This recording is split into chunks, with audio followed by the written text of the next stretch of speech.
Welcome, fight fans, to another episode of The Darker Side of Boxing. This is Season 2, Episode number 7. A different story for you in this episode, all about the former WBC and IBO heavyweight champion of the world, Pinklon Thomas. Now, Pinklon's story is quite different from many of the stories that we've done because a lot of the incidents in Pinklon's life actually happen before he even throws a punch in a boxing ring. So it's going to make it quite entertaining to go through everything in the lead up to how he got into the sport and how the sport essentially saved him and saved his life and took him in a different direction. And this is, like I say, a different story. And Pinklon is still with us, and Pinklon's still doing lots of things outside of the sport, which we'll go into at the end of the episode. But I'm happy to be doing a completely different episode. We've got no murders, we've got no rape, we've got no domestic abuse in this one, but we have got a lot of incidents of a drug-fueled violence going on in this and gang-related incidents. So if you are offended by any of that, switch off now. But as always, if you love it and you're here to listen to all them types of stories, then stick with it because you're going to enjoy this one. It's a great episode. It really is. It's everything about Pinklon, as you mentioned rightly, is everything pretty much before he even steps foot in a ring. But, you know, he's been fighting pretty much all his life before that, and we'll go into all that. And obviously, during his time when he becomes a professional as well, he has trouble. We go into all of that stuff.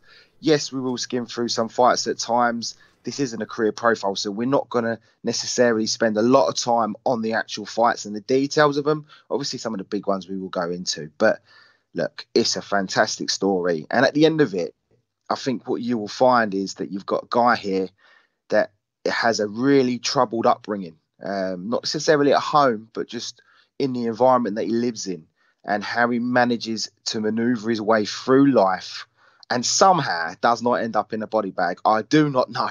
Trust me, it's one of them stories at the end of it. I think you will be like, wow, what a guy. And good luck to the fella now. And hopefully we can get him on and we can talk to him because that'd be brilliant. So we'll go into the story starting from the very beginning, very much like we would as a career profile, just to set context really to how his life progresses. Now, he was born in Pontiac, Michigan on February the 10th, 1958, to his parents Pinklon Thomas Sr. and mother Lorraine Willie Beard. Now, he had two older sisters, Audrey and Bernice, and Pinklon explains how his unusual name came about in his autobiography called Back from the Edge of Hell. And he said, my grandmother on my father's side was a Native American whose maiden name was Ella Pinky Boswell, and Granddad's name was Anderson Thomas. They named my dad Pinkerton, but he always had trouble spelling and pronouncing his name. A teacher came up with the name Pinklon, which was easier for him to say and to spell. His teacher promised, no one will ever know what your name really is unless you tell them. Now, Dad went along and the name stuck. Pinklon Sr. was also known by his friends as Big Boy because of his big singing voice. He was a very hard-working man who had numerous jobs and sang in a group before being drafted into World War II. He was discharged in 1942 and relocated to Pontiac, Michigan, where he met Lorraine, also known as Reenie Beanie. Now, Pinklon Jr. remembers growing up in the south side of Pontiac on Fildew Street. His dad purchased their home for $20,000 in the 1950s and continued to work several jobs to support his family. Now, Lorraine was just as hard-working as her husband, working as a housekeeper for rich families in Bloomfield Hills and Birmingham. In her spare time, she would work as a hairdresser and sell dinners to the neighbourhood, earning $75 during the weekends. The Thomases lived their life by the Bible, and they attended church every Sunday without fail. Pinklon Jr., well, he wasn't always so keen on sitting in the chapel during the service, and in his own words, he said he would become fidgety and got out of line. Now, on those occasions, his mother would take him down to the church basement and give him a sound spanking. All would be forgotten when they returned home, and Pinklon Jr. remembers enjoying the music, food, and falling asleep on his mother's lap. Growing up, he enjoyed watching gangster movies with his mum. And when he was 7 years old, he actually overheard his father talking to his neighbour, or their neighbour, and friend Robert Jones about boxing. Joe Lewis losing to Max Schmeling and then winning the rematch was much of that discussion, but Pinklon hung on to every word and it captivated his imagination. It was from that moment that he began watching boxing on television, especially when Muhammad Ali was on. A couple of months later, his dad surprised him with a pair of boxing gloves. Pinklon had the perfect physique to become a boxer. He was rapidly growing, and his mum and dad made sure he ate very well and regular. It wasn't long before his friends began to call him the big kid. Once word got around that the big kid had been bought some gloves by his dad, known as the big boy, a few of the boys from the neighbourhood fancied their chances against Pinklon Jr. in his backyard. And he remembered this moment. He said one of them was a mouthy kid named Michael. He was 12 years old, 5'10" and 140 pounds. I was 7 years old, 5'8" and weighed 125. He thought he could shuffle, shimmy and talk smack like Ali. I said to my father, "Daddy, let him be first." So my dad and his pal Robert gloved us up and the bout began. Michael came at me hard, trying to force me into the corner. When he cornered me, I unloaded with body shots that made him wince and groan. My father shouted, Junior, quit hitting him to the body. Man, you're going to hurt that boy." He stopped the fight, so I earned a TKO in my first boxing match. Robert was so impressed with Pinklon Jr. that he said, "Big boy, that son of yours is going to be a champion someday." Unfortunately, Robert did die before he did go on to win that title. He said he was quite saddened by that. Now, Pinklon suffered with a couple of physical conditions when he was young. He was knock-kneed, a condition in which the knees angle in and actually touch each other when the legs are straightened.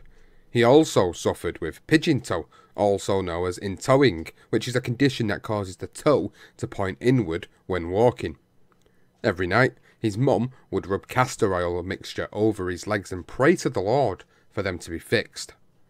Eventually, his legs did straighten, but he became bow-legged. Now, Pinklon didn't require splints or surgery to solve the problem. Instead, he said, "I made a conscious effort to keep my legs and feet straight whenever I walked, worked hard at it, and my legs finally straightened out when I was 11. Now, feeling more confident, he discovered running and began participating in track. One day, while in gym class, Pinklon fell and was knocked unconscious. All he remembers is waking up in bed at home. After a couple of days' rest, he felt back to his physical best again, but mentally, he said there was a change. Before the accident, he said that he was always a nervous, soft-spoken and shy boy. But Pinklon recalls, "A change in my personality. I became fearless, outspoken, and a rebellious child who acted impulsively without any thought of the consequences. I transferred from a boy who really ventured into challenging situations to one eager to try new things and take chances." He took a chance with his tearaway friend, Alfred. Now, his mum actually forbid Pinklon not to hang around with him because it was trouble. Now, Pinklon didn't listen, and he actually enjoyed his company. He felt free and was ready to cause trouble. Joey was the third friend that joined the duo, and they were ready for mischief. Now, first they bunked school, they nicked a packet of cigarettes, and then 6 beers.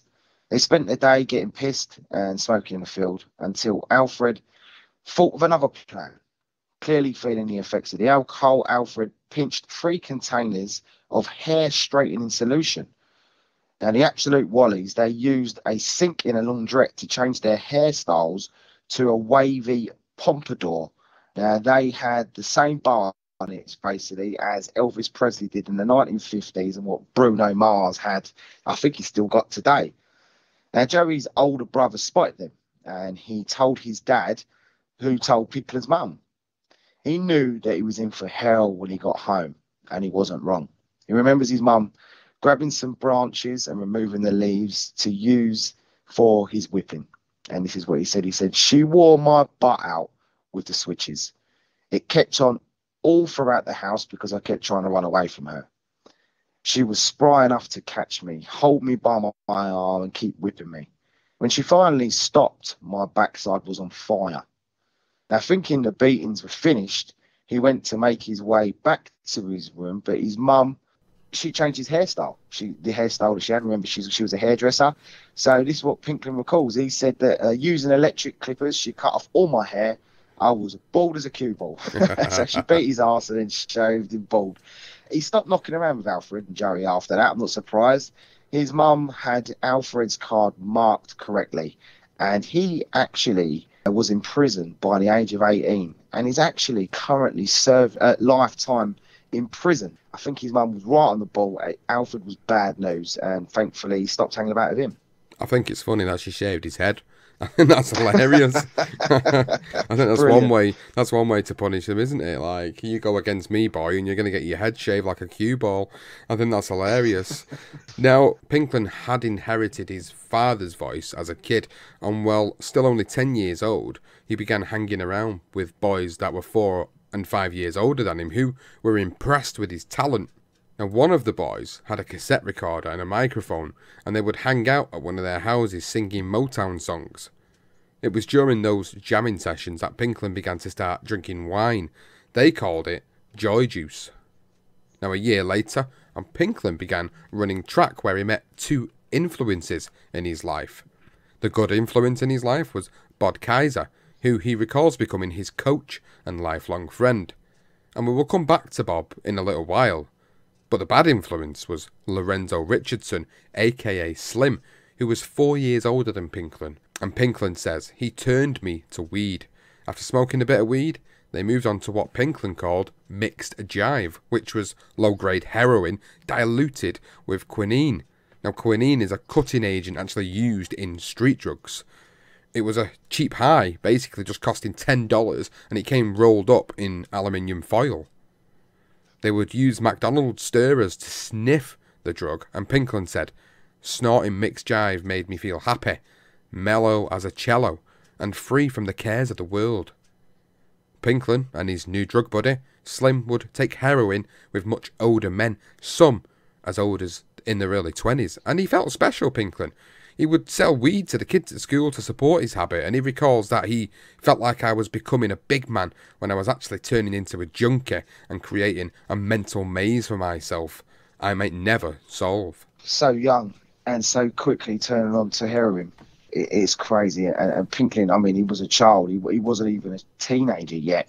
And there he is snorting heroin, selling weed, and idolising a character from a gangster movie called Priest. It was a gangster movie he'd obviously watched with his mum, and he liked this film. And the film he adored and watched several times was Superfly. So Priest was a guy in the film. He's a young boy. You know, this is obvious why he would quite like this film, and it glorified drugs and all the things you can get from selling it, like nice cars and clothes. He was too young and naive to understand the dangerous environment he was involved in, and the dangerous people he was now hanging around with.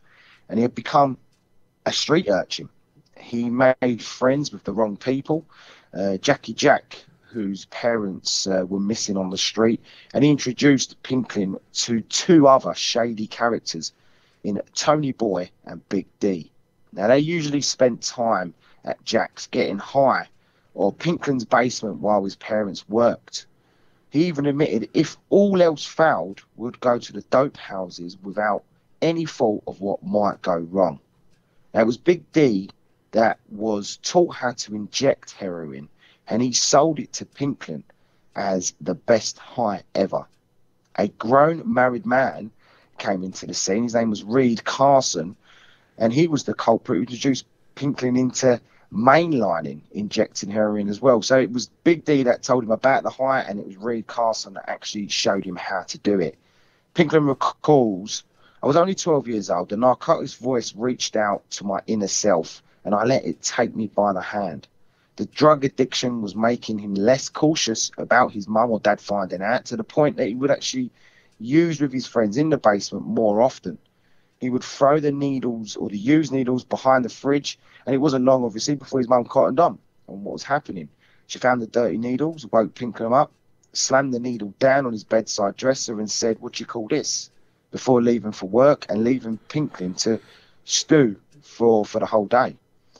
Now, when she returned, there was no beatings on his backside this time because he was a much taller boy by now, and it was more of a serious conversation. It didn't go well. She advised that he get a job, a paper round in which Pinklon indirectly owned up to selling drugs in school. And he said, "A paper route, Mama, I don't want no paper route. I make more in a week than the paper boy makes in a year." Now, she was at a loss with what to do with her son and couldn't work out how to control him. The explanation for Pinklon's behaviour could only be environmental. It was who he was hanging around with and the area they lived in. You couldn't put it down to a broken home. It was a good home. And this is in Pinklon's own words. He said, "I did not inherit poverty. I was born into a family with high standards, cherished heirlooms, and fine traditions to pass along to future generations. I came from good parents who weren't the sort to be looking for handouts or defrauding the system. They worked hard, owned their own home, and lived by the good book." Now, in April 1972, Pinklon was now 14 and he was invited to ride with Reed Carson and his wife Vernell to a department store. When he got into the car, he noticed a toy gun which had been left by one of their kids, and for a joke he said he pretended to point the gun at the back of Reed's head and started to mess about and said, "Do what I say and I won't kill you, keep driving." What he didn't realise was a police car had actually seen him and thought that it was a stick-up. When they arrived at their destination, they were jumped on by 12 police officers. Some even had riot gear and shotguns. When Pinklon surrendered himself and they realised it was fake, they found the funny side to it. That was until they found a bag of weed on him. He was arrested and his parents had to bail him out. The case went to court and he was given a 6-month probationary period and a weekend in Oakland County Children's Village. The weekend away didn't help Pinklon, and he reflected on that and he said, "I learned a lesson, but not the right one. Instead of vowing I'll never do anything to get put back in a place like this, I promised myself I'll never get caught again." Now, earlier we mentioned Pinklon's coach, Bob Kaiser, and he became aware of his drug habits by the time he was 12, and instead of speaking with his parents, he actually enrolled Pinklon into a methadone program and encouraged him to remain active in sports. He warned Pinklon, "A moth is drawn to a flame and gets burned upon arrival. That poison will ruin your strength, speed, and reflexes." Now, Bob did all he could to help his aspiring athlete. He even described Pinklon as someone who runs like a thief with a getaway from the cops' speed. Bob had grown up with the biggest drug dealer in Pontiac, a guy called Ron Baker, and they shared a common interest in sports. Pinklon said this of Ron: "Everyone in his organisation feared him because he would eliminate a person with no more fault than drinking a glass of water." His drug empire wasn't the only source of income. He also invested in the young basketball players with hot potential and sold their rights to basketball teams to earn extra money. He bankrolled a minor league pro team called the Pontiac Chaparrals and worked with Bob to create the Pontiac Junior Chaparrals. Now, Pinklon was part of the successful basketball team, and it wasn't enough to keep him away from the lure of that street life. Pinklon admitted to being rebellious, very foolish, and my own worst enemy. He was too cool for school, but could run the 100 metres in just over 10 seconds and could play in any position on the basketball court. He had so much potential to progress in both sports, but he chose to do neither. Here's an extract from his autobiography, and he said, I was looking for the wrong men as role models. My father and Bob Kaiser were great ones, but they weren't as cool as underlinings of the local drug king Ron Baker and other hustlers I saw on a daily basis. Those of the cool world wore flashier clothes, drove new cars, and made more than people doing honest work. I didn't grow up in the ghetto, but yearned for a ghetto way of life, complete with Cadillacs and pimpalicious threads. gaudy jewellery, and the power of a pistol in my hand. School wouldn't teach me the ways of the street, where the real fun and easy living was. Now, by age 15, Pinklon was 6'3" and weighed 190 pounds. He continued to hang with the wrong crowd, and it wasn't long before he had acquired a gun. And he recalls it was easier to buy bullets and guns than food in South Pontiac. Quite simply, as Pinklon said, if you had the connection, you got the protection.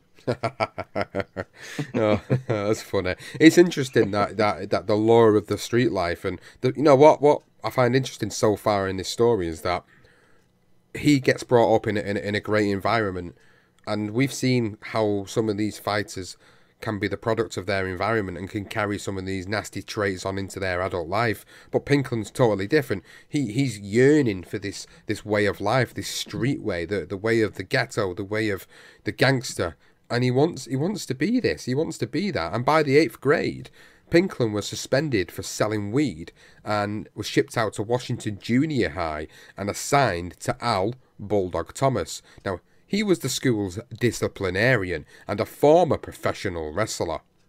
To get Pinklon motivated, he taught him how to skip ropes properly and lift weights. When he found out that Pinklon was keen on boxing, he took him to the gym, where they practiced hitting the bag, but his endeavours were a waste of time. Pinklon wasn't interested. Yet.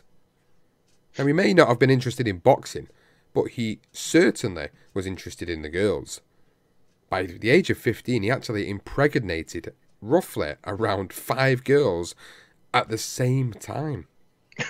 Now, Pinklon, in his own admission, cold-heartedly suggested, "Go get an abortion. I'm only 15, can't pay for no babies."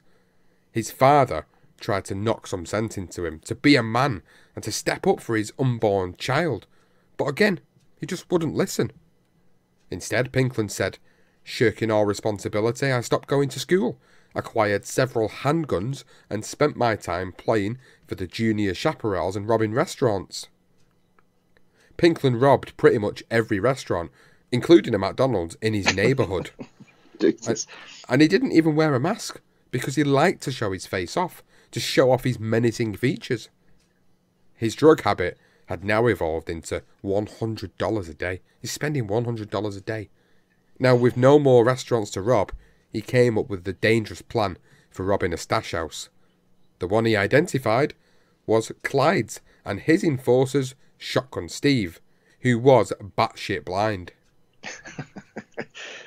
It was in the middle of winter and snowing, so Pinklon was out of his face on heroin, and he decided to wear a ski mask as a disguise. And when he knocked, Clyde was not with Steve, so he decided this was the perfect time. When Shotgun Steve, as you said, he's batshit blind, let Pinklon in, he began to search for the stash, and this is what happened next by Pinklon's own account. The vision-impaired drug enforcer went to the window to see if his boss might be coming, and I made my move. In a flash, I pulled out my .357 Magnum and clobbered him over the head. He dropped like a sack of wet sand. Yanking open the drawer, I grabbed as many packets as I could cram into my pockets. I opened 3 more drawers before finding a stack of bills in a small cardboard box without a lid. I bolted from the house before the enforcer woke up or Clyde came in. Pinklon had swiped $200 and 30 hits of heroin.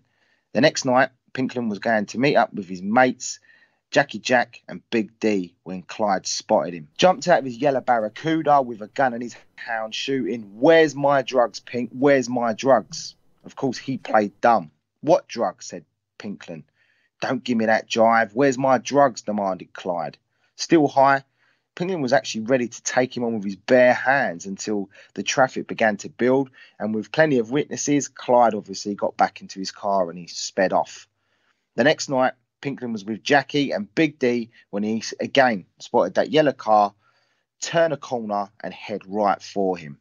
This time, he knew there would be no talking involved, and he decided to leg it. And Pinklon remembered, "As I took off running, there was still snow on the ground. I gulped in the wintry air as I ran for my life. The frantic pace of my feet made slapping sounds on the damp pavement. Metal trash barrels and mounds of snow were all around the street. Clyde and Shotgun Steve, well, they fired 4 shots each, and I heard the bullets penetrate garbage cans. He continued to run for his life, and he managed to get away for a second time. Wow. That's a crazy moment for him, isn't it? What a crazy time. The fact that he's gone and robbed the stash house, knowing that these guys are going to come for him. Surely he must have had that inkling in his mind that he knew there would be repercussions for that. But clearly, as high as a kite, he didn't really care about them repercussions. Now, the third night, Pinklon was dropped home by Bob after basketball practice when he saw the dreaded yellow barracuda for the third time. Pinklon recalls their third encounter, and he said, "This time, I had the .357 Magnum in my gym bag." Clyde and Shotgun Steve skidded to a stop and bolted out of the yellow muscle car with guns blazing before I could pull my pistol from my bag.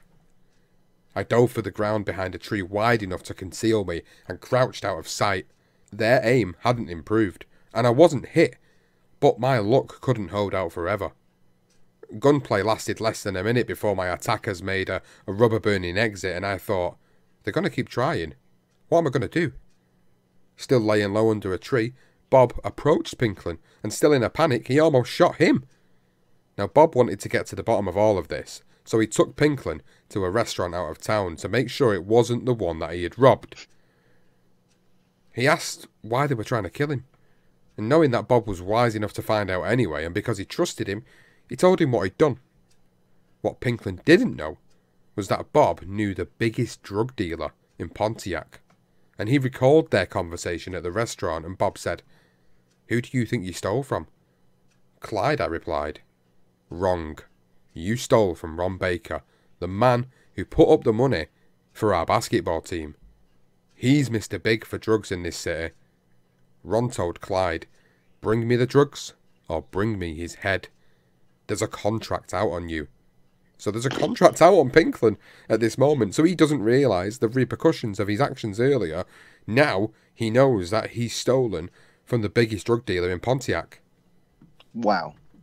At such a young age. I mean, he's naive. It's crazy, isn't it? But because Bob had a history with Ron, he actually offered to speak with him and see if he could smooth things over.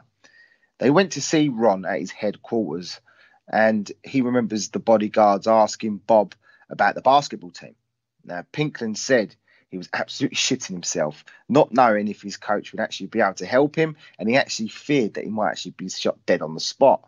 Now, when they arrived in Ron's office, Pinklon was surprised by Ron's small, skinny frame and bald head, but he still looked mean.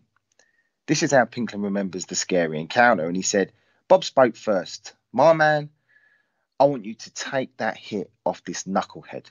Bob nodded toward me. Ron stared at my basketball coach for a moment and then said, "Okay, Bob, because of you, I'll see what I can do to take it off him. But I'm telling you now, if he do it again, he got to go. And you know what that means, don't you? You got to go with him." Bob turned toward me and said, "If you do something else, I'll shoot him myself." I was no longer bothered by Clyde and Shotgun Steve, and that was the end of that altercation. He never repaid Ron Baker back for the cash or the drugs that he had stole, but kept playing for the basketball team, and they continued to win, which fed the drug king's ego. And then Pinklon also said he was as proud of his basketball team as the owner of the Derby winner at a Super Bowl champ. Maybe Ron wrote off what I stole as a gift for helping his team win so many games. Pinklon had learned his lesson by not getting into further trouble with Ron, but not learned his lesson in general. He was still living with drugs and wasting his time hanging around with the wrong people. He got into street fights, which he was always getting into street fights anyway, but a bit more than normal if the situation presented itself, and continued with his armed robberies. And he was still only just 15. God, he's living a whole life in the space of a couple of years, isn't he? Like, this It is really absolutely crazy. And by this point, He's not even stepped in the ring. He's maybe hit the heavy bag a few times. He's not even interested in boxing really at this point, and yet he's already involved with the biggest drug dealer in his city. I just can't fathom what life was like back then and what was going on. Now, he actually hooked up with a guy called Doc, who was 4 years older than him, and they teamed up on the armed robberies. Doc would be the getaway driver and Pinklon would do the stick-ups. They were occasions when they would both go in armed up, and Pinklon spoke about a time they both robbed a Chinese restaurant while they were cleaning up for the night. He said they walked into the manager's office and held him at gunpoint, made him open the safe, took their biggest payday of $2,000 and a handgun, then gagged and tied him up before making a swift exit. Their relationship between Doc and Pinklon, well, it became futile after some time together. Doc was even harder on the heroin than Pinklon was. They went their separate ways, and Doc would eventually be executed at point-blank range after robbing a stash house. Pinklon was always impressed with the gangsters. The next one that came into his life was a former basketball player with hot potential turned pimp, Warren Hodge, aka Jitterbug. Pinklon bumped into Jitterbug at his aunt and uncle's Big Six club. Now, nothing violent happened, but Pinklon was recognisable because he was doing so well for the junior chaparrals. While listening to Jitterbug loudly speak about his success as a pimp, he spotted Pinklon and told him to get his butt out of the club and off the streets. Pinklon didn't argue and left, but he reflected that the combination of Jitterbug's warning and Doc's death greatly affected me. I began using more drugs. I also thought about getting out of Pontiac. I had come to realise my life was turning into a black hole, like the barrel of a gun, and if I stayed there, I would end up in prison, like Jitterbug ended up doing for murder. Or dead, even, at a young age. Pinklon was finally beginning to contemplate a way out of crime, but whenever he did, someone, or something, would always pull him back in. Well, Pinklon was walking home one night when he bumped into a couple he knew from the streets. Wicked Willie Slice and Dice and Dottie Conaway. Wicked Willie Slice and Dice, what a name. They were on their way to a party.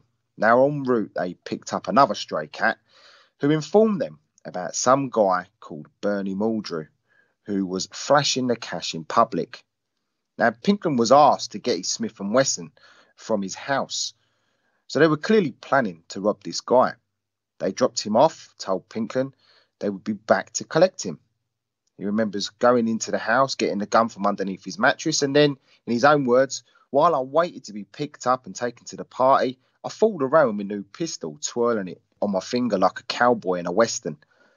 The gun suddenly went off and the recoil caused me to drop it. A bullet entered my right foot near a toe. It felt like boiling water was pouring all over my foot.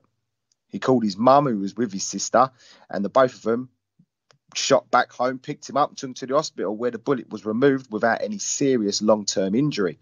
His mum, obviously, begged him to stop carrying guns from now on, and of course he told her what she wanted to hear, but he had no interest in sticking by his word, and after 4 days in hospital, he was discharged. He was told to rest at home, and that's exactly what he did. Then while he was resting, he gets a phone call, and it's Big D. He says, Bernie Muldrew's dead. Found his body in the park. Somebody got his money. Who did it? I asked. Whoever asked him used a .32. You just got one a few days ago, didn't you? It wasn't me, Big D. Just got out of hospital. Shot myself in the foot. My drug buddy said he would get the word out about me being in hospital and then hung up. Thinking his alibi was strong enough, he carried on with his recuperation. Big D called him the next day and said, Dude, you and Willie Love got paper on your heads for killing Muldrew. And he couldn't believe it. And he said, a contract on me? Why? I was in the hospital. Big D says, the money Muldrew had belonged to his boss. The boss found out you was talking about that money with Willie, and they also know Willie wanted to see your gun. Pinklon says, who told him that? Andrew Gladney, the stray cat that they'd picked up earlier that we mentioned. I thought they must have made him talk. My stomach was tied in knots and the stress of being accused made me stammer. And this is what Pinklon said. He's like, I've been in hospital for 4 days. How could I be in 2 places at once? They can't fit me into a frame. They just can't. Big D says, they say you might have killed him and then shot yourself on purpose to get into the hospital and have an alibi. They also think you might have not pulled the trigger, but you could have loaned Willie your piece and split the money with him. Pinklon replies, well, what do I do? Big D says to him, don't go out of the house and stay away from the windows. Now 2 nights passed without any sleep, and poor Pinklon was worried that his mum and dad would be killed too. Then Big D called again to let him know that some guy called Newby had been murdered, but before they killed him, they confessed that Wicked Willie was his accomplice. Willie and Dottie were now on the run. Pinklon was relieved he had no longer this contract on his head, but he was actually worried that Willie and Dottie would pay him a visit. He need not have worried, because Big D called with a further update 2 days later, notifying him that they, Willie and Dottie, were also dead. Big D told Pinklon, police say it was a murder-suicide. He was shot in the head, and her head was cut off. I think he cut her head off. Then the numbers people got him. Wow. Oh, goodness me. That is... what a story, eh? My goodness. So he's had a contract out twice now on his head. It's mad, isn't it? The life that he's got himself into. Now, you would have thought that Pinklon would now decide to turn his life around. And he was not even... he's not even 18. And he had already had those 2 contracts on his head. And the worst gang bosses in Pontiac. Yet, he couldn't help himself. And this is what he said in his autobiography. He said, I craved drugs, but was also addicted to living on the edge, which in many ways was worse than being hooked on dope. He was told to stay off his foot for a while, but the temptation of a gas robbery was too much for him to resist. He knew the day the gas station would have the most money, so he arranged for Big D to be his getaway driver. He went to the station, robbed $1,000, but when he made his escape, the car had disappeared. Now, in a panic, he actually legged it home without getting caught by the police, but he had opened his stitches, which left a trail of blood, and he also was dropping the dollars on his way as well. Eventually, Big D did catch up with him, and his excuse was that his brother had taken a car taxi. He had borrowed his brother's car, and his brother had seen him sitting outside, and he had taken it from him. Whether true or not, Pinklon still actually gave him a $200 cut from his earnings that night, and he got his foot stitched up again. Somehow it didn't get infected, and he enjoyed a week's worth of heroin money. Now, amongst all this craziness, Pinklon still had good people around him, like his dad, his mum, his sisters, Bob, and his girlfriend, Kathy. Now, after successfully robbing another store with Kathy as a getaway driver, this time she presented him with a chance of a new life. The plan was for them to get married and join the army together as husband and wife, and they could join the Buddy Buddy program and make a fresh start. Yeah, I'm laughing because he's getting his girlfriend now. He's got a girlfriend on the scene at this point, and he's getting his girlfriend in as the getaway driver. But yeah, his family are so supportive to him. You know, it's kind of nice that, you know, even though he's doing all this bad shit, that his family are still there. His family could have easily disowned him at this point and said, you know what, we don't want nothing to do with you. But yeah, they still tried to steer him down the right path, and Kathy comes into his life and wants to make this change. But Pinklon, being Pinklon, well, he never listened to anyone. But he did listen to Kathy, and he was genuinely ready to go along with her idea. They did get married on June the 19th, 1975, when Pinklon was only 17 and Kathy was 18. Before the army would accept your application, a series of tests need to be passed. Now, Pinklon passed the intelligence test, but he failed the general educational development test, which meant that he was refused access. Kathy, on the other hand, well, she passed. So although they were married, they had to maintain a long-distance relationship for a while. That was until Kathy called and told him to join her in the guest house at Columbia, South Carolina. Pinklon jumped at the chance. She sent him a plane ticket, and he finally left Pontiac. It was a revelation for Pinklon, and he kick-started his new life with a very positive decision, and he said, Realising I had been given another chance at life, I became determined to kick my drug habit. I did it cold turkey for 4 days. I vomited often, had the sweats, couldn't sit still, and was too jittery to sleep soundly. I tossed and turned and, at one point, found the only place I could sleep was under the bed. Now, once clean, I calmed down. Off the drugs, he decided to rent a bedsit of his own close by. While staying there, he remained clean for 3 months until Kathy told him that she had been reassigned and were moving to Fort Williams in Tacoma in Washington. They took the 3.5-day bus ride, and when they arrived, they rented a 1-bedroom apartment and Pinklon began to patch his life together. He thought about going back to school, but in need of money, he began to look for work. After 3 failed interviews, Pinklon refused to fall back into his old ways, where normally he would go back to the drugs when he had these knockbacks before. But this time, he made a positive change. Well, to an extent anyway. Well, to bring in the cash, he decided to create a concoction of BC powder, an over-the-counter medication for flu symptoms, and sugar, and pass it off as cocaine at a nightclub used by GIs. At first it worked, but as time passed, they obviously cottoned on. Nothing happened to him. They just basically stopped buying from him and stopped talking to him. He felt a bit isolated as well by the sounds of it, and most of the money he earned from the scam was unfortunately wasted on his returning drug habit that unfortunately returned. But one thing he did do with the money is he bought himself a 1965 Buick. 6 months later, they had a baby, Pinklon III. Kathy was honourably discharged and they moved to Seattle to start again as a threesome. At first, everything seemed to be going in the right direction. Pinklon began working in a factory, but he was laid off after 3 months. He then began working for an estate agent, decorating their houses, but once again, he was laid off. Feeling dejected, he went back to what he knew best and he began to sell drugs, proper drugs this time, not a moody concoction, but the real thing. But it all went pear-shaped. They were actually evicted from their rented accommodation and put into a housing project in West Seattle. While living in the projects, he met a guy called Terry Davis and made up some nonsense about having fought 15 times and won all by knockout. Terry didn't suspect it was a bogus story because of Pinklon's size and his believability. 2 days later, he approached Pinklon and said that he worked at the Del Ridge Recreation Centre and to go and see a guy called Joe West. On the day he was due to meet Joe, well, we decided to inject a bit of speedball, which is a mixture of cocaine and heroin, and he was as high as a kite when he arrived in the gym.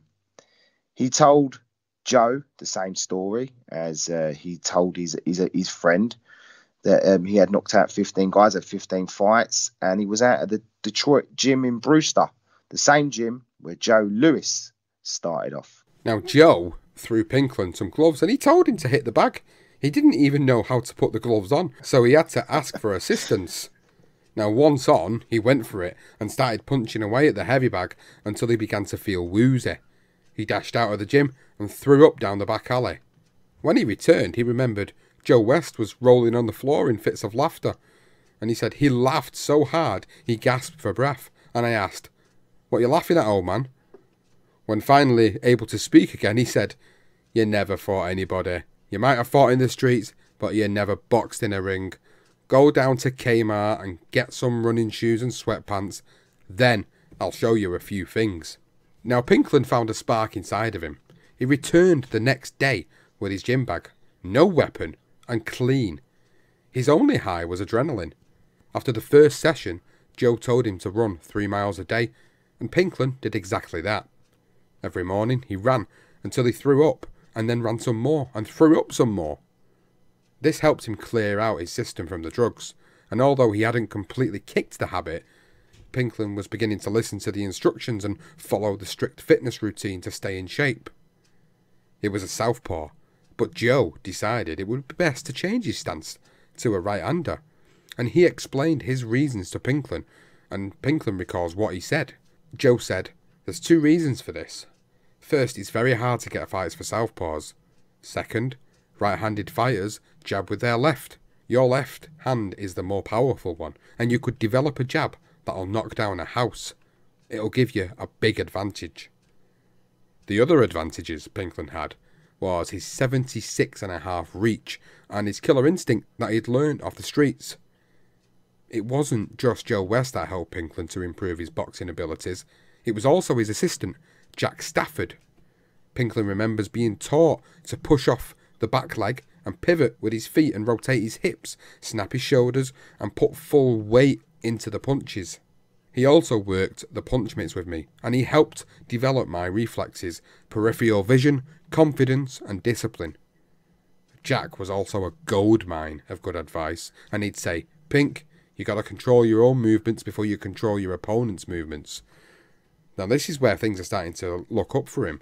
He's just about kicking that habit, still a little bit taking the drugs, but the fact that he's now found this new high, this new adrenaline, which is seemingly why I feel at this point of his life is what had kept him doing all these robberies and why he was taking the drugs, because he'd found a high and he couldn't get away from that high. But now he was in the boxing gym, he's starting to find his own high, a clean version of a high. He really is. It's making a difference, and the turnaround in Pinklon's life was actually quite remarkable. But he did admit to falling off the wagon for a brief period while making progress in the gym. He actually met a guy called Jay, and they began to sell drugs together. Pinklon said it brought in $100 a day and topped up his wages from a job that he had. Pinklon was happy to keep this going, but Jay wanted to take it to the next level and earn bigger money. He planned to rob a stash house and wanted Pinklon to partner up with him. Now, this is the biggest turning point in his life. It's a huge moment because he refused to go. Normally, he would have said yes. He actually even suggested to Jay to come with him to the boxing gym, but he wasn't interested. Jay, obviously disappointed, he sped off.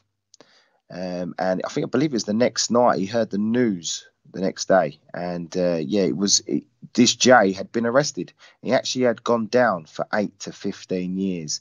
It's a huge moment where he could have gone down if he'd have decided to jump in the car with Jay that night. Another sliding door moment for Pinklon, but instead of hitting the streets like he had done after having contracts on his head, Joe West was encouraged by his development. So he entered into the Tacoma Golden Gloves in January of 1978 in the heavyweight class. He fought Tommy Thomas at the Tacoma Sports Arena, went the 3-round distance but lost the decision. So after the fight, Joe West introduced Pinklon to Roland Yankelson, who had expressed a desire to sign him when he turned professional. But first, he needed to impress in the Seattle Golden Gloves. Joe West got Pinklon prepared by sparring with 2 seasoned pros, and it was a grueling experience. Absolutely exhausted, he actually asked to stop. So he's in the sparring session with one of the fellas that he's pros, he's seasoned pros, and he actually says, I need to stop. I'm gassing here, saying he's done. But he was persuaded to go on another round. Literally was out on his feet when he was caught with a clean punch. He said, I see it coming, but I couldn't do anything. My hands were open, and basically busted his jaw. Joe West assessed Pinklon's jaw and advised that he would be okay to still participate in the tournament. His first bout was against a guy called Big Blue, which he won a decision against. The second bout would take place in the evening, so he spent the day at Joe's house recovering. His jaw was now causing him a lot of discomfort, but after taking some painkillers, he made his way to the ring to face Randy Nelson. Pinklon Thomas actually knocked down the fan favourite twice before eventually knocking him out for good with a left hook right hand combination. That victory put Pinklon through to the National Golden Gloves in Hawaii, but unfortunately he'd never make it. Later that night his jaw swelled up like a balloon, so he went to the hospital only to discover that his jaw was actually broken and he was rushed in for emergency surgery and had his jaw wired shut for a whole 3 months. During that time, he lost a lot of weight, and since he couldn't eat any solids, he dropped to the size of a light heavyweight and missed the Nationals altogether. Greg Page went on to win the Nationals and was tipped for stardom. Pinklon Thomas had to go under the radar. Now, even though he couldn't progress into the Nationals, it didn't matter to Roland Yankelson. He signed 20-year-old Pinklon Thomas to a pro contract in 1978. Pinklon received a $3,000 signing-on fee, had his medical bills paid, and was given a part-time job. After a while, preparing for his professional debut, Pinklon approached Roland, explaining that he needed to be training full-time if he was to become successful. He recalled telling his manager, "My goal is to become a world champion, and I have a family to support." Roland took on his fighter's request and actually agreed to give him an allowance of $1,500 a month. Pinklon was then sent to Jimmy Montoya's Olympic Gym in Los Angeles for an 8-week training camp. He sparred with 2 durable fighters and had his 2 coaches working with him. Pinklon said it was like Joe West and Jack Stafford were my teachers, and Larry Fraser and Leroy Jones were my tutors. This time, I paid attention in class. It's great stuff. It's such a turnaround story, isn't it, at the minute? It's brilliant. And Pinklon eventually made his professional debut on August 29, 1978 at the Seattle Center Arena, winning a unanimous decision over 6 rounds against a guy called Ken Alt. It was actually 7-1, which ain't too bad. And the fact that he's gone 6 rounds, normally it's a 4 round. So, you know, he's clearly got ability. Now, after his successful debut, he actually won 8 straight, all by knockout. It was a guy called Elmo Tax Henderson, who was 30-16, who was the most impressive of those victories. And his claim to fame was actually facing Muhammad Ali in a 2-round exhibition. Now, Pinklon admitted, "My tank was almost empty as I sat in the corner before the 5th round." So this is against Henderson. But Joe West said, "He's tired, Pink, he's tired. You're going to get him." Joe was right and I knocked him out. I later made use of Tex's ring savvy by hiring him as a sparring partner. Now, Roland Yankelson arranged a 10-round fight with a guy called Leroy Caldwell in Vegas's Silver Slipper on July 18, 1979 for Pinklon's next stiffest test. So he had a few more other fights, but this is his next stiffest one. And Joe didn't think he was ready for Caldwell. His best performance was actually a draw with Trevor Berbick as well. So, but Pinklon, you know, you can understand. You got one Joe saying don't do it, Roland saying just take it, and Pinklon. Well, he ended up siding with his manager, promoter kind of guy, Roland, and the fight went ahead. Pinklon entered the ring as an underdog against the home favourite, wearing a pink robe with Think Pink on the back, and Joe West should not have worried. Pinklon won by knockout in the 10th and last round, but broke the 4th metacarpal bone in his left hand. Now, following his upset victory, he won his next 10 on the spin, with 9 coming by way of knockout, and he's making mega strides in the heavyweight division at this point. Yeah, absolutely. It's just coming into the 1980s where you've lost a lot of the golden era fighters, haven't you? You know, the likes of Ken Norton, Ernie Shavers, I think are just coming to the end of their career.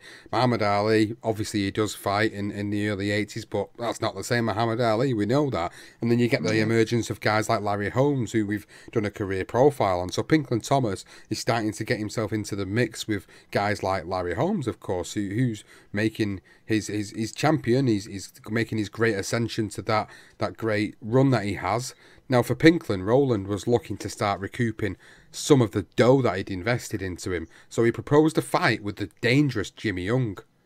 This time, it was Pinklon that didn't feel ready, so he called Young's trainer, George Benton, to get more information, and he said, "No, heck no. Jimmy's got a streak of 5 straight knockouts. You don't need to fight him now." Pinklon refused to fight with Jimmy Young, so Roland inquired about Ron Lyle, which wouldn't have been a good move at that time, and Pinklon remembers telling Roland, "I'm going back to Michigan, let my hand heal and visit my family." Now, while in Pontiac, he bumped into an old friend from the junior chaparrals, Jesse, and Pinklon told him about his dream of becoming a heavyweight champion, and Jesse responded by saying, "Oh man, it's always the same thing with you. You could have gone somewhere in basketball and didn't. You're never going anywhere, and you'll end up back here with us." Pinklon replied to him, and he said, "No, man, I'm going to be the champion of the world." Pinklon also remembered Jesse thought that was the funniest thing he'd ever heard, and he laughed so hard that he gasped for his breath. Whenever I was tempted to slacken off in training, or actually quit boxing, the memory of Jesse's laughter restored my determination. Now, Roland had given Pinklon some films of his fights, so when back in Pontiac, he actually caught up with Bob Kaiser and loaned them to him. Now, after watching, he passed them on to two men he had grown up with, named Elbert Hatchett and Fred Core. They were very impressed, so they approached Pinklon about signing him. Now, at this point, he's already in a contract with Roland Yankelson, and had also been contacted by Emmanuel Stewart, but Freddie Core, who achieved his wealth through illegal gambling, was Pontiac's numbers king, and who earned $15 million a year. Well, he looked the better option, of course, because he had the money behind him. Now, Pinklon's decision was made up when Core arranged for Bob Kaiser to be his trainer, and Elbert Hatchett, a wealthy attorney, would become part of the team. So he ends up going on to team up with Fred Core. Well, Core hadn't, although he had told Pinklon what he wanted to do, and it all sounded great, but Core actually hadn't discussed this addition of Bob yet.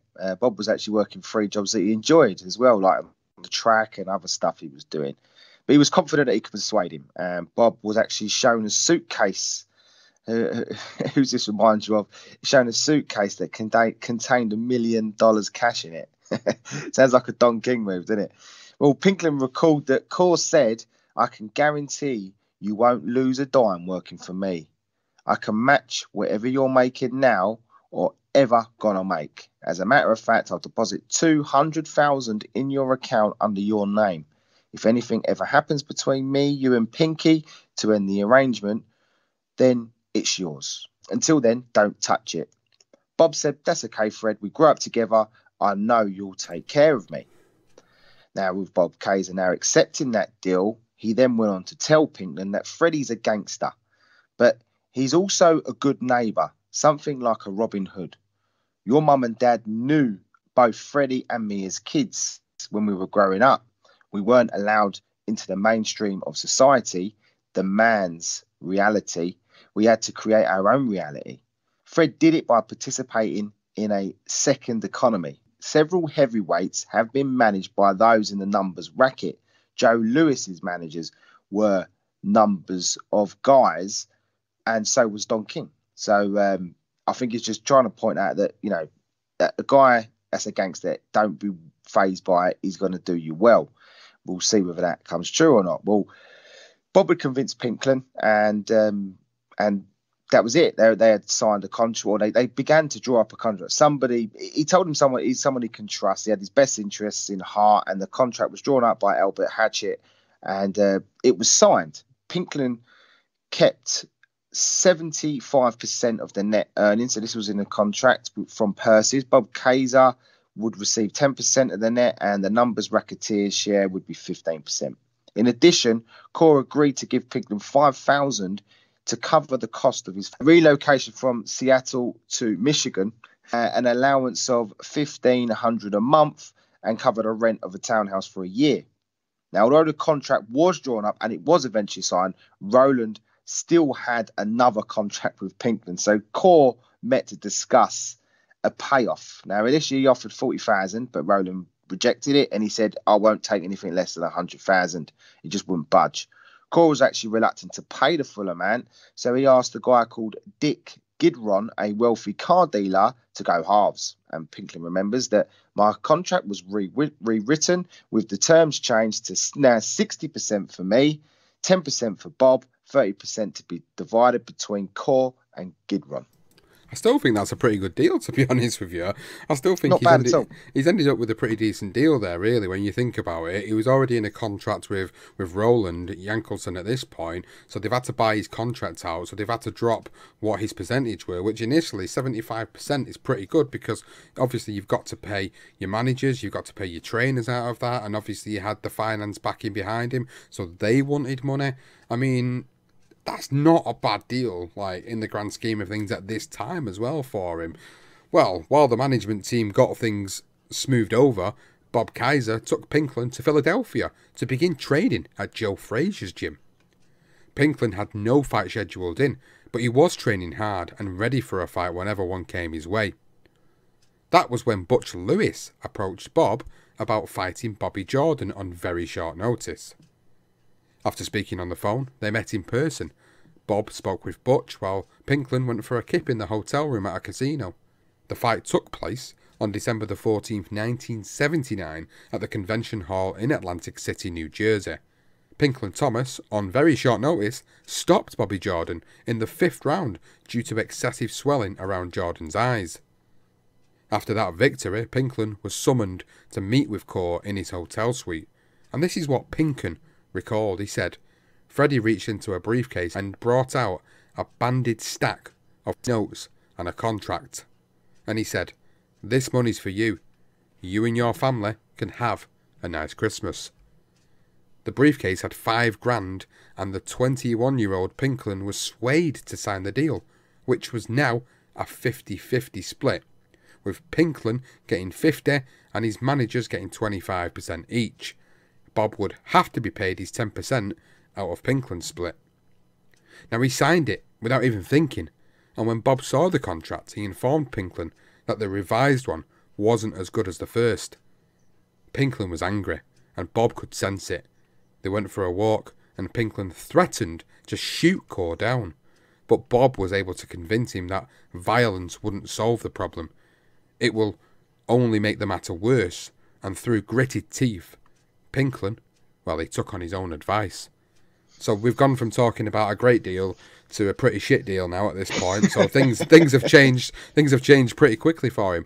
I feel for him. I feel that this was obviously a pivotal moment in his boxing career as well, because he took that fight on very short notice, and he goes in and he stops Bobby Jordan. Surely Pinklon must have been unfancied at short notice like that, and yet he's come in and got the victory.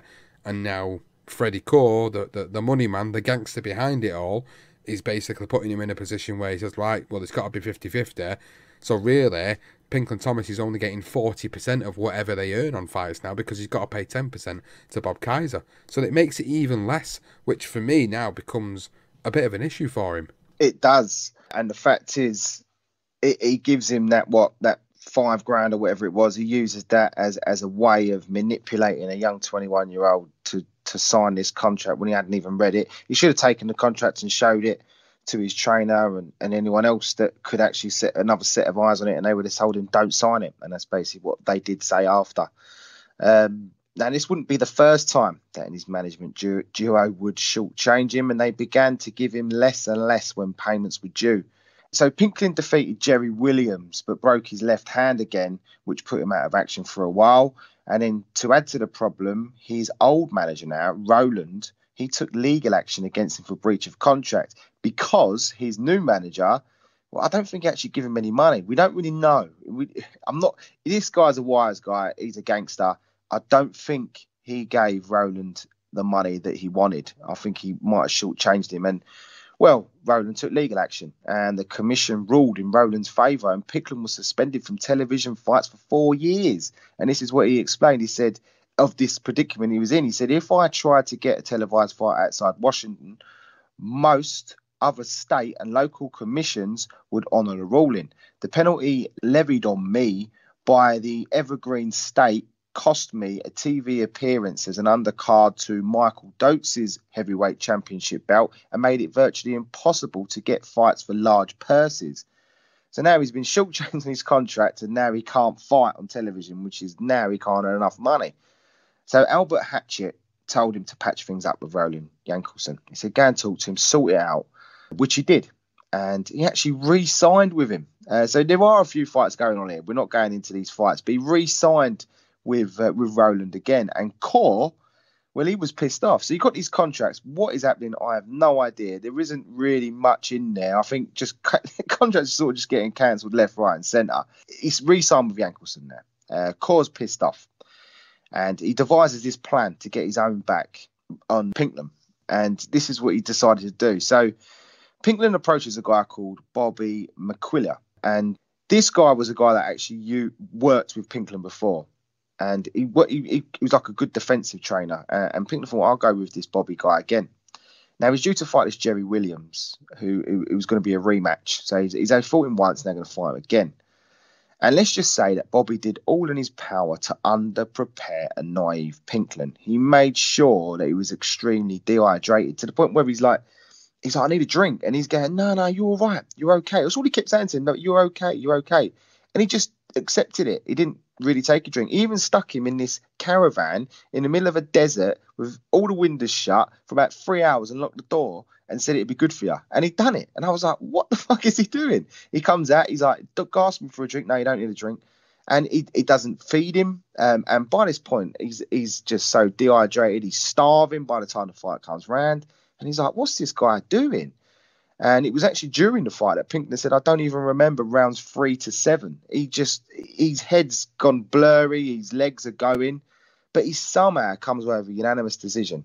But the killer is he breaks both hands in the process. As we mentioned, we know it was a setup. Core had basically set him up. When he heard he won the fight, he was disappointed, but he heard both his hands were broken. He was happy about it. And the rest of the boxing industry actually thought that with the 2 broken hands, that Pinklon Thomas's career was now over and Core was a happy man. Well, there's a lot of exploitation going on with poor Big Pinklon, time. and I'm starting to feel really bad for him now because obviously people are starting to try and exploit him in any way they can.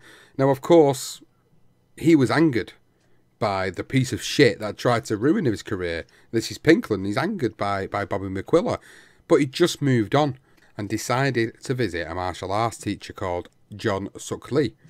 It was with Lee that he was able to get himself into good shape and actually repair his broken hands.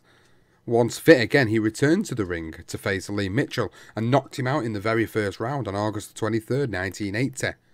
He later found out that Core was actually shot dead. So this piece of shit, Core, this gangster, this numbers man, was actually shot dead by his own 14-year-old nephew. Well, if karma isn't a bitch, I don't know what is.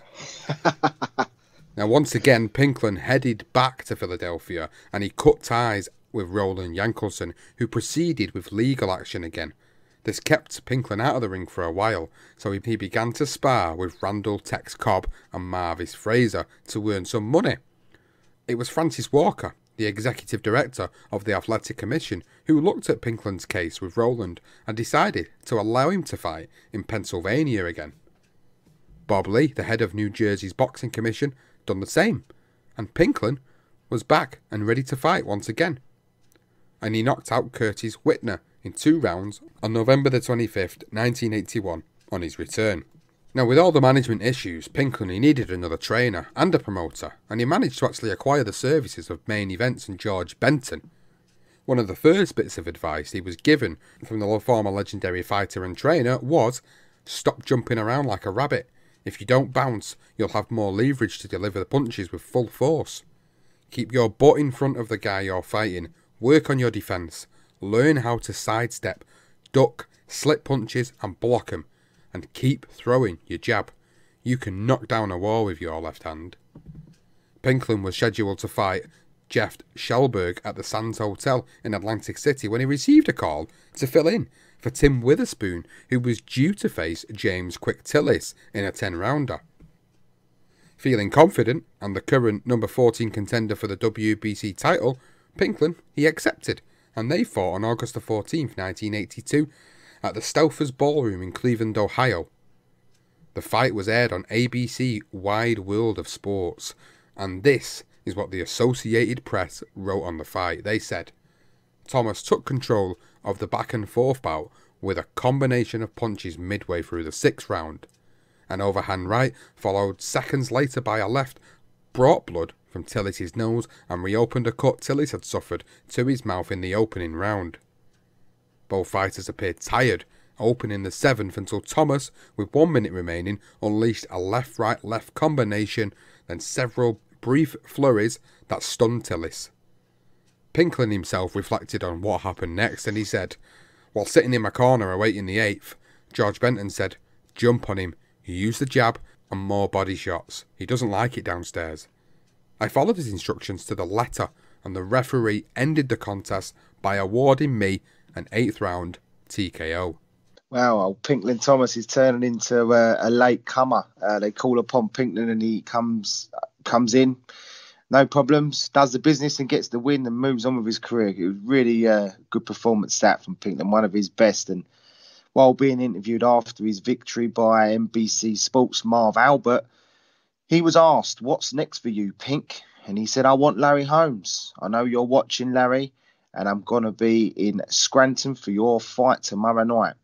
You can't miss me. I'll be wearing a grey suit and obviously a pink tie."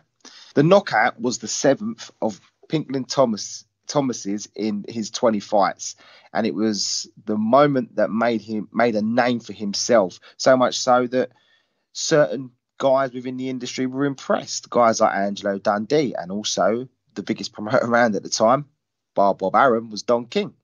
And in 2010 interview with a guy called Brad Berwick of Ringside Report, and Pinklon had a chat with this guy, and he said, "Once I had a big win like this over a top 10 guy, I made a concerted effort to get out and meet the boxing fans. Since I wasn't known, I would stay after the big guys would leave, signing matches, match boxes to toilet paper. As long as it made the fans happy, I wanted the boxing folks to know me and enjoy every bit of meeting with them." And you know what? That wouldn't surprise me. He's a down-to-earth guy. From all the shit he's come through, he's in a great position now to fight for a world title. So after his impressive win, obviously he's with Main Events, and it moves on to his next fight on January the 22nd, 1983.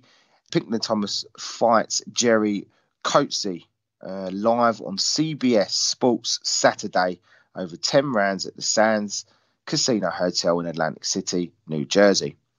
Now, 2 days before the fight, Pinklon actually came down with pneumonia, yet he still decided to fight on. You know, he doesn't care. He'll fight late, and even if he's not well, he'll keep fighting.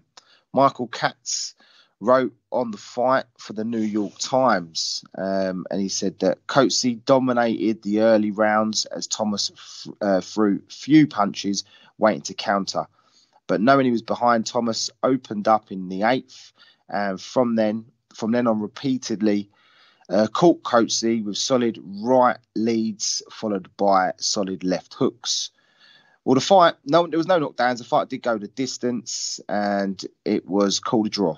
2 of the 3 judges actually called it a draw, and the 3rd judge went with Cosey, but he was overruled. And that was it. I mean, Pinklon did say that he was pleased with the decision. It beats a loss. And he was now ranked at number 7 by both organisations and had a record of 20-0 and the 1 draw. After the draw, Pinklon won his next 2 fights by knockout and then won a decision to end 1983. He had proved himself again to the boxing world that he could be a contender, so it was inevitable that Don King would come calling, and that's exactly what happened. Now, Pinklon remembers the first time they spoke. In his sonic booming voice, Don King bellowed, "Pinklon, baby!" And I replied, "What's up?" Don King said to him, "I want you to join forces with me. There'll be more opportunity for you, better fights and bigger purses." Pinklon said he can't just walk away from Lou Duva. He's put 75 grand into me. I can't do that. Don King replies, "Well, don't worry about that. He'll get his money back. I'll take care of it. I'll make sure Duva's satisfied." Pinklon's response was, "Well, why don't you just give him another 25 grand? Give him 100 grand. "No problem, man. I'll do it." Pinklon then said to Don, "Well, look, give me 100,000 too." And Don's reply, "Of course.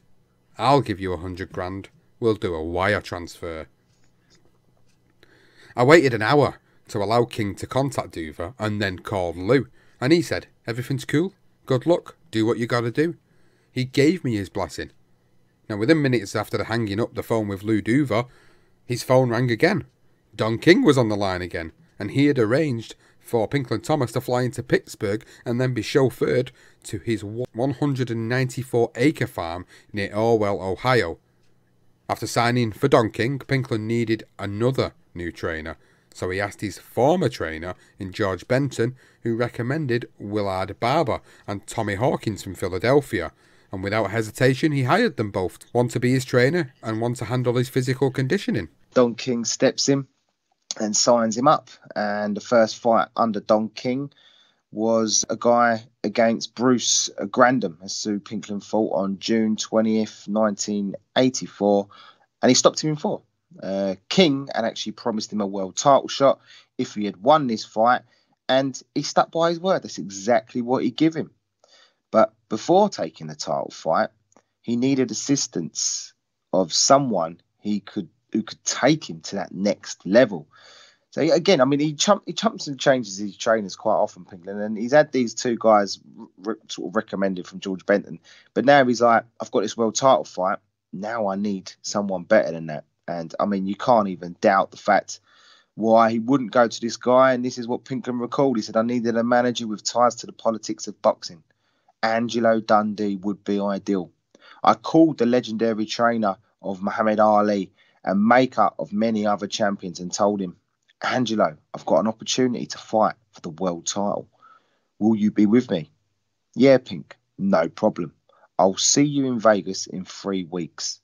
He agreed to serve in the usual capacity of manager, advisor, and trainer. I mean, this is a remarkable turnaround, though, Sean. Pinklon Thomas, from where he's just come from, all the crap, he's now got Don King as his promoter in the 80s when Don King was the man for the heavyweights, especially over in America, and now he's got Angelo Dundee as his trainer. Incredible turnaround, and he's now fighting for a world title. His purse is $450,000, but after all expenses paid and deductions, he walked away still with $100,000. I mean, and he also, he got that wired money over from Don King as well. I don't know whether that was a signing-on fee or if that was just $100,000. I'm not quite sure, but he took on Tim Witherspoon on August 31st, 1984 at the Riviera Hotel and Casino in Las Vegas for the WBC Heavyweight Championship in Witherspoon's first defense, and he went on to win a majority decision. One judge gave, who must have been half blind because he scored it even. The other 2 gave it to Pinklon Thomas, 115, 112 and 116, 112. And Pinklon told reporters while holding his belt in his dressing room, there's like this long article, he was just sitting there with his belt, but his missus sitting in pink. Can you believe it? The championship belt. That's all he said. Incredible turnaround for Pinklon Thomas. It's absolutely amazing. What a remarkable turnaround from a heroin addict with contracts on his head, potentially nearly being killed by obviously Clyde and Shotgun Steve, who we was talking about earlier in the story. And I mean, Look at this now. The heavyweight champion of the world. The WBC heavyweight champion of the world. Man, this is one hell of a turnaround for him. Now, after the fight, Pinklon was actually having difficulty seeing out of his right eye, and he was assessed and actually diagnosed with a detached retina. He had emergency surgery to correct his eye, and he was told to stay out of the ring for 6 months. During his long layoff, Pinklon, the robber and the drug abuser, was actually honoured by his own town with a 3-day celebration in October of 1984. Mayor Wallace Holland presided over renaming the street I grew up on, from Fildew Street to Pinklon Thomas Drive. He was given awards at a dinner on the second night, and he was even handed the key to the city and a lifetime pass to all events held in the Silverdome. Pinklon praised his manager and his trainer, and he said Angelo Dundee was my navigator, a genius at dissecting my opponent's style and coming up with a way for me to counter it. His technical instructions were mainly concerned with which combination of punches I should use and whether I should be stepping right, left, forward or backward to avoid solid hits. With Angelo around, everything became very easy.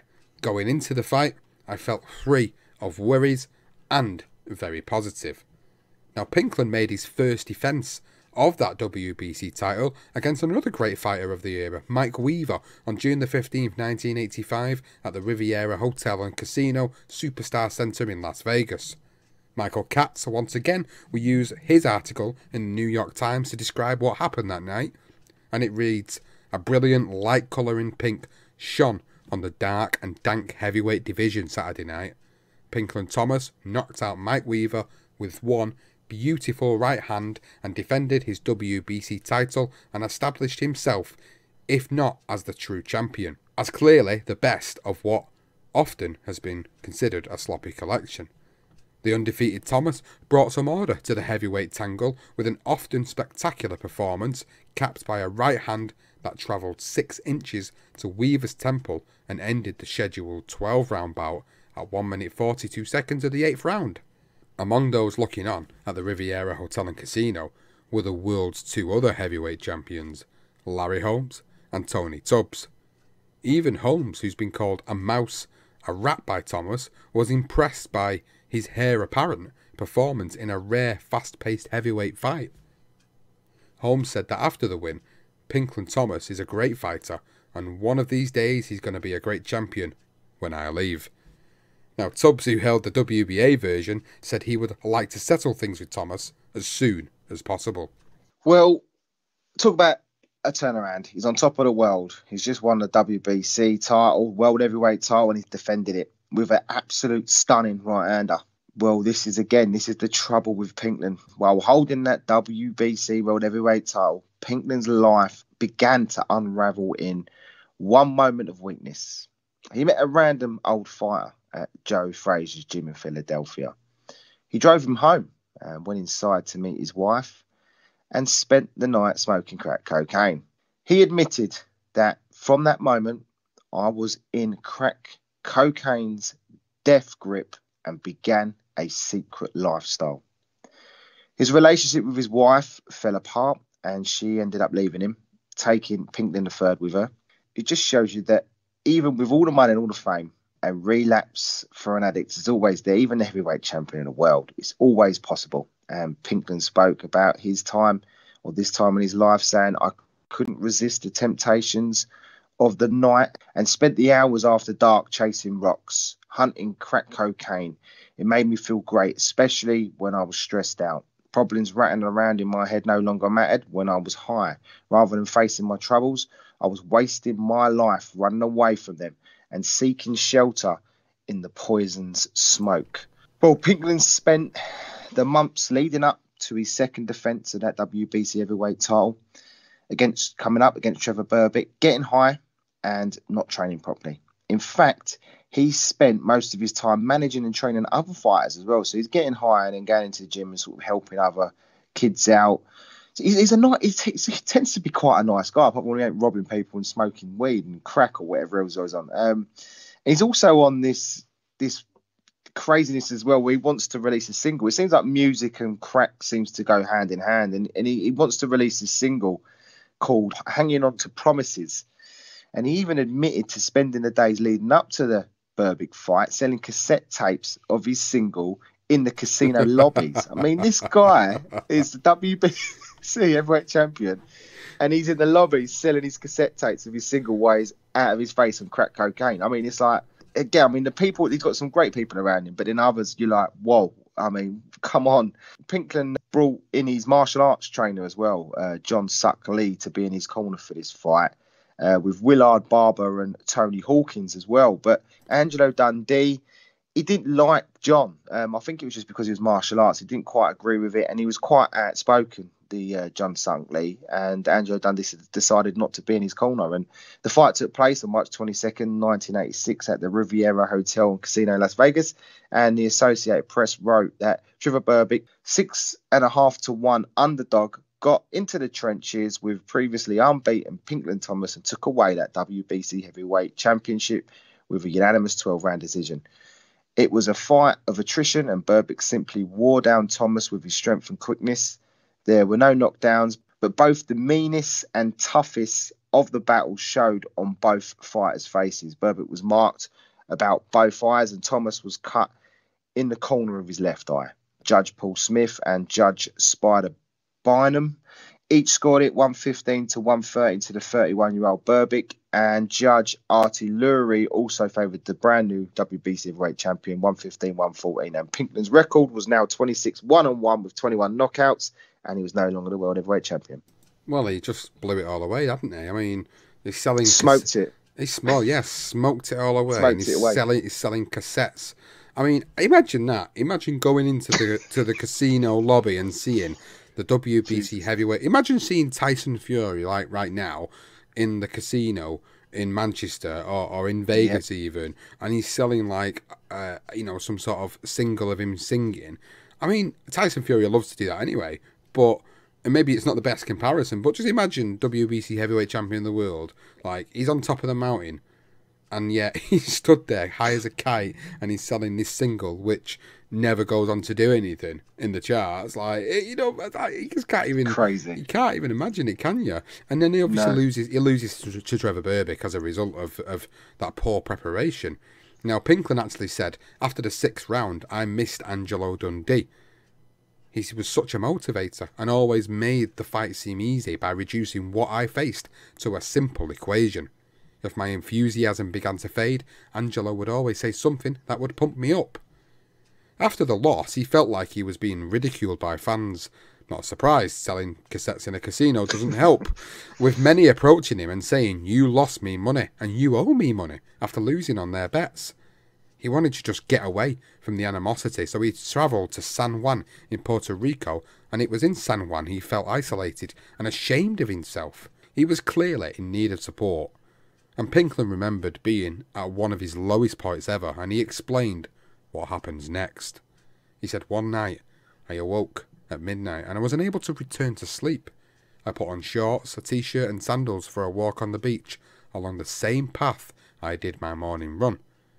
After covering a mile, I suddenly turned and looked at the ocean.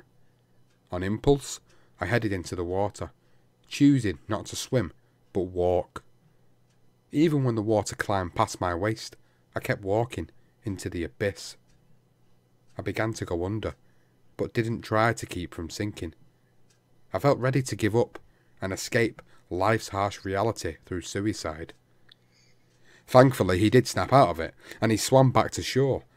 7 months later, he's back in the ring. He turns it around, and he's back in. He's fighting in Puerto Rico, and he won a 10-round decision. Wow, madness, isn't it? It's clear, I mean, that the drugs are mashing his brain up, and also his fighting as well. That doesn't help. But yeah, so down in the dumps. He actually really tried to commit suicide. I mean, wow. So during November 1986, he had a Don King fight in Las Vegas against William Hoser. This was the fight where his wife filed a divorce on the day of the weigh-in as well. He had a group, his little entourage, and they sort of stopped the lawyer from dropping off the divorce papers or something, so he couldn't collect it. So I think to stop her from earning the money from the fight or getting some money from the fight if he'd have signed it that day or something. So yeah, in March 1987, Pinklon agreed with Jimmy Jacobs to fight Mike Tyson for the WBC and WBA titles. So now Mike Tyson's come on the scene. He's taking those titles. He's the unified champion. And on a Don King promoted card, Pinklon actually told Don King that I'm going to stick and move and beat him. He calls himself the baddest man on the planet. But when it comes to life in general, he ain't as much as a man as I am. I forgot more about the game than he probably knows. And to be fair, he probably is right. In the lead up to the fight, Pinklon dislocated his shoulder and actually tore tendons and ligaments. Every time he tried to train, his shoulder kept popping out of his socket. But he did not want to cancel the fight. Even when Angelo Dundee told him, look, you need to, that it's not worth it, he refused to take his advice. His method was to keep his distance and get through those first few rounds unscathed and then apply the pressure on a tired Tyson.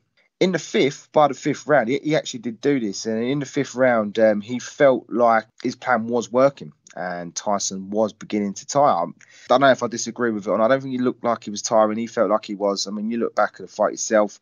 But then he got a split in his gloves and it had to be replaced. And there was a delay. And Pinklon recalled that the delay of nearly 10 minutes allowed Mike to catch his breath and revitalise himself. And he was refreshed and ready to go. And Tyson ended up going on to stop Pinklon in the following round, the 6th round. Now, this is Pinklon's account of what happened and the stoppage, and he said Mike caught me with a sweeping left hook followed by a 5-punch firestorm of lefts and rights. My shoulder gave out again, and I knew I had no more chance than a chicken in a bag full of cats. I didn't want to end the fight laid out on the canvas like every other man Tyson had fought. I was able to get up at the count of 9, but by then, the referee Carlos Padilla had stopped the fight and awarded Tyson a TKO. It was the first time I'd ever been knocked down. He won the fight, but I had the satisfaction of standing on my feet at the end. Now, this is a fight that obviously people mention when talking about Tyson's career, and looking at the backstory to Pinklon's preparation for it, I mean, it probably would have been a better fight should he have not had all these problems going into it. And I'm not suggesting Pinklon would have beaten Tyson at this point, but it certainly would have made for a more interesting fight should that have happened. After the defeat, Pinklon returned to Los Angeles, got into his Mercedes, and he drove to Compton with $10,000 in his glove compartment and a handgun. After almost getting carjacked, he arrived at a dope house and lost 3 days of his life due to a haze of crack cocaine smoke. Completely out of his face, he fell asleep at the wheel of his Mercedes and drifted into oncoming traffic and somehow avoided crashing. He ended up on half the pavement and half the other side of the road, completely unresponsive.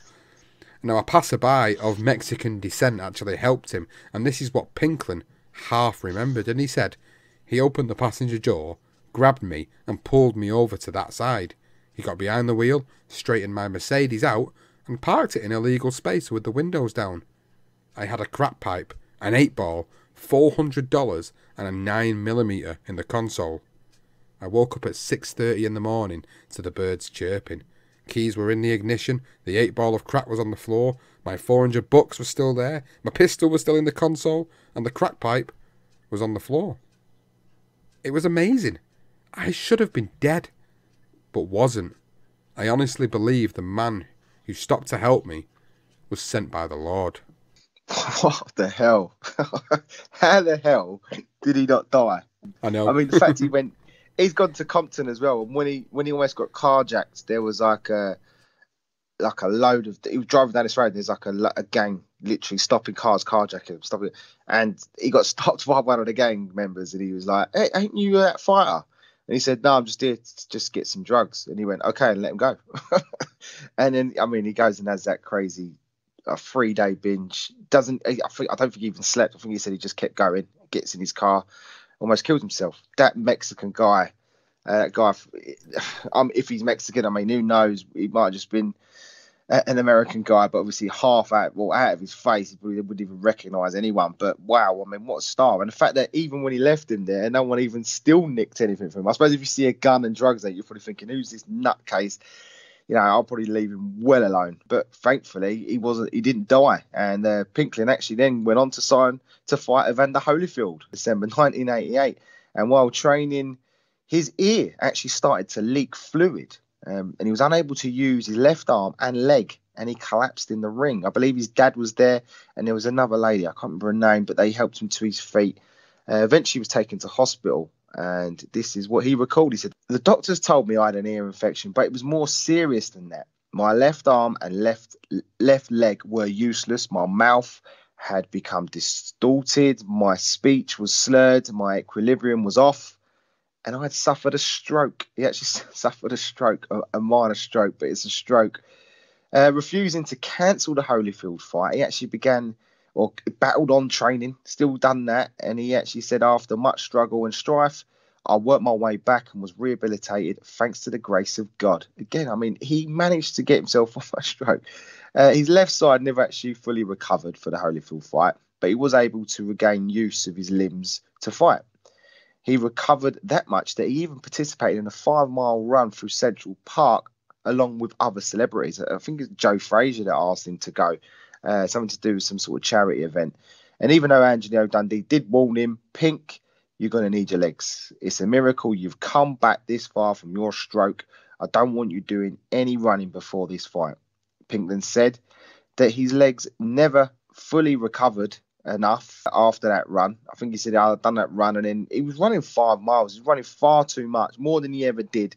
This fight with Holyfield was eventually stopped when he actually got in the ring against him in the 7th round after Dundee was there and he witnessed him taking his punishment. His legs had gone and he was unable to use that lateral movement. And yeah, he got it. Dundee rightfully stopped the fight against Holyfield. We haven't gone into too much details because we just wanted to give you the background of the fact that he's just come back from a stroke, still fights Evander Holyfield, goes 7 rounds of him, but yeah, Dundee calls it a day. That's amazing. To be honest with you, that's an amazing achievement on its own. That he was able to Just to get continue in the to. ring. I Yeah, know exactly. How the hell did he get in the ring? Like impressive. that takes some absolute fortitude, and it just goes to show you that no matter what happens to you in life, that there's somehow some way, whether it's you believe in God or whether it's just mental fortitude, that you're able to get yourself back into a position. And he did, and he got back in the ring. And okay, he does lose to Evander Holyfield. And whilst we normally cover this more in detail for career profiles, I think the fact that it falls into a lot of what happens in his life, I think is why we've covered these aspects of his life rather than the actual fights themselves. But Angelo Dundee did right. He took him out of the fight. He had to. I mean, the guy suffered a stroke, and yet he's in the ring. Now, it was his last fight for Don King, and, he had nothing but good words to say about the man, and he said, the larger-than-life boxing personality welcomed me into his home and always treated me with respect. I will be eternally grateful to him for providing me with the opportunity to become a world champion. Don is a man I'm proud to know. You can probably guess what Pinklon did next. I went on a crack cocaine binge, blowing 6,000 on the drug in 6 days. On the last day, my heart felt like it was about to burst. I thought, if I hit this pipe one more time, I'll be checking out for good. Not wanting the dawn's early light to bring with it my burying day, I put the pipe down. Death was the one thing I feared more than the issues driving me to smoke the poison. I couldn't completely quit the drug, though. The addiction monster still crooned its song in my ear. That was until one day in Miami. He decided it was time to make a change. He was ready to check himself in to a rehabilitation centre in Detroit. But first, he had to pay his drug dealer what he owed, which meant another trip to a dope house. His friend and his neighbour, Ellie, drove him there and told him, if you don't return in 30 seconds, I'm driving away. Pinklon walked into the dope house, avoided the temptation of the drug buddies, and he paid his dealer $800 before legging it out the door.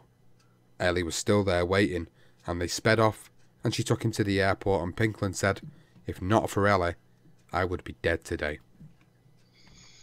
Wow. Ah, my goodness. I mean, just when you think he's on his way back, and then he's back on crack again, and then he gets saved by this Ellie. Another guardian angel, I suppose, if you want to look at it like that, for him. Well, on October 10, 1989, he actually marked Pinklon's 8 month of sober. He was 8 months sober at that point, and he went on to meet a new lady in his life. So he did go into went into his rehab place, and he stuck to it. He got out of it. He was going to leave early, and he fought on, and he kept himself going, and he come out of it clean, and he maintained it. And then he met this woman, DJ, and they went on to have 2 daughters, Patricia and Piera.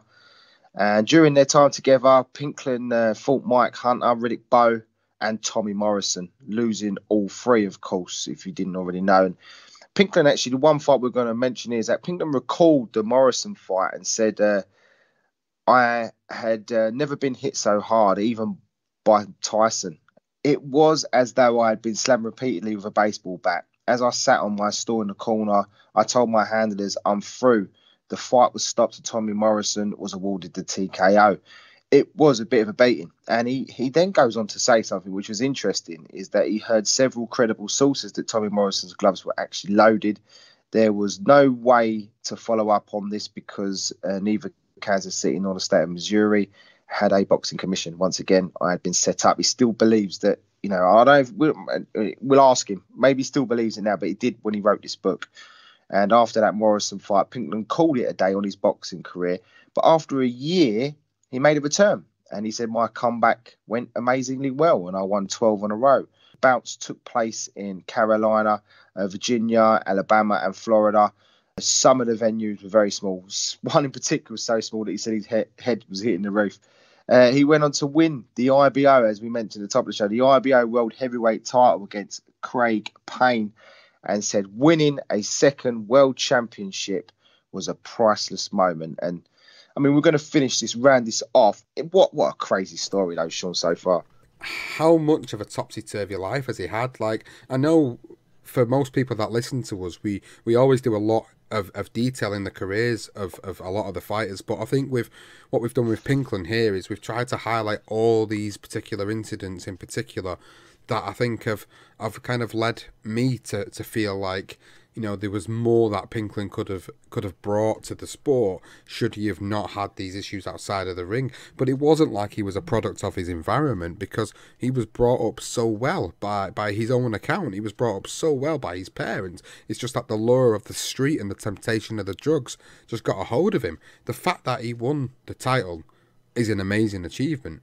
The fact that he was able to recover from a stroke is an amazing achievement. The fact that he's able to come back from the drug and kick the habit for good is an amazing achievement. So this is an unbelievable story of how he's turned his life around. Now, after that last fight and knockout defeat against Lawrence Carter, Pinklon was actually rushed to hospital, and he had suffered a subdural hematoma, and there was bleeding on his brain. And Pinklon said the hospital staff awaited a neurosurgeon being flown in. Surgery would be performed at 9 in the morning if the bleeding hadn't subsided. 2 holes would be drilled in my head and shunts placed in my brain to allow the blood to drain evenly and relieve the pressure. When I was examined the next morning, the doctors discovered the bleeding had stopped. Praise be to God. Pinklon was actually released after a 4-day stay in hospital. But of course, it was finally the end of his boxing career. And my God, one last little curveball to throw into this story before we come to the end. The fact that this happened as well. The fact that somehow, after everything he'd gone through, there was one more moment in his life that nearly cost him his life. Not through his own fault, but obviously this had happened. He'd had this stroke, of course, you know, what happens, and if you're aware of how strokes come about, they are usually because of a blockage, like a bit of a clot that leads up and starves the brain of oxygen, and that's how the strokes occur. And yet somehow he ends up with a bleed on the brain. Whether that was as a result of continuing to fight in the ring, I suppose we'll never really know. But the fact that he managed to get over that and recover from that and has lived to tell the tale, I think has been amazing. The whole story for me, whilst it's not as dark and as brutal as some of the other stories that we've covered, I've really enjoyed sitting down to cover it, because there's been so many moments, so many pivotal things that have happened in his life and his career, and the fact that he's still here to tell the story is amazing. And the fact that, you know, we possibly might be able to get him to come on to speak about this episode is even more amazing. And I suppose before we give our final thoughts on it, we want to give our aftermath on this. And I've mentioned there briefly about the fact that he's still with us, the fact that he's doing well. Well, he did create a foundation called Project Pink, which is Pride in Neighbourhood Kids. And it offers activities and opportunities to teach skills and give guidance and assist in balancing the lives of young people. He's also a motivational speaker. And these are the final words that we're going to leave you with from Pinklon. And he said, "I've been to the edge of hell and wouldn't wish it on my worst enemy. When your days are spent, it's too late to repent. Right living may mean doing things which seem difficult, tedious, inconvenient or boring.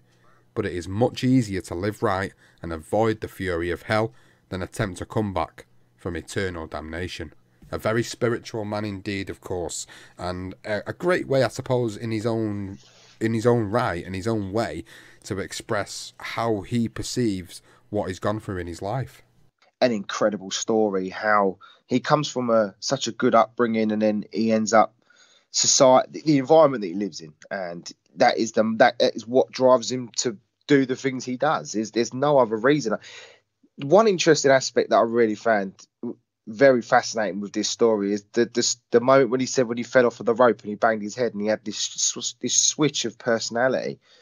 I find that really fascinating, and whether that no one else, we couldn't really find anything else where anyone could back that claim up and say, you know what, yeah, there was a change.